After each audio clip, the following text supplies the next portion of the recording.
Arestado naman po ang 2 pulis na sangkot umano sa pangungutong ng mga driver ng truck na sasailalim sa random smoke belching test. Nagbabalik si Mariz Umali.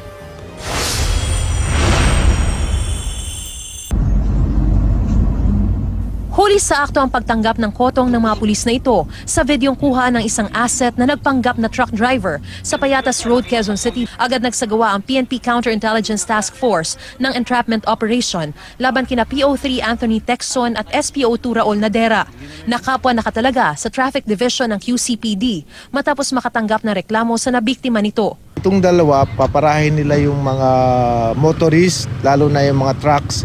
At pag indoy medyo may problema sa smoke nila, tatakutin nila kung test ba or bayad na lang. Kasama umano nila ang 9 na empleyado ng Quezon City Anti-Smoke Belching Unit. Maya-maya pa, arestado sina Texon at Nadera. Nung magkaroon ng operation ng CATF and ng QCPD, so inaresto yung 2 pulis, isinama na rin yung 9 na members ng ASBU. Doon sa test na ginawa natin earlier, nabidyohan pa yan doon sa validation na ginawa ng CATF. At mismong dun sa actual na incident ngayon, so ito pa rin yung pulis na humawak ng pera, but kasama itong grupong ito na nag-a-assist sa kanila. Ang modus umano ng dalawa, pinapara ang ilang mga sasakyan para kikilan kapalit ng hindi pagsailalim sa smoke belching test.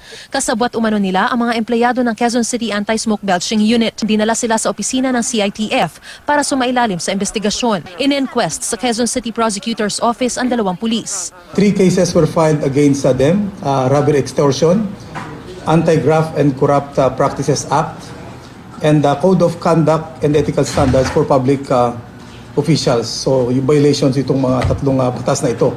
In addition, for PO3 Anthony Texon, additional case in violation of RA 10591, illegal possession of firearms. Dahil sa command responsibility, maging ang kanilang immediate superior na si SPO Forodentor Fajardo ay nasibak na rin sa pwesto.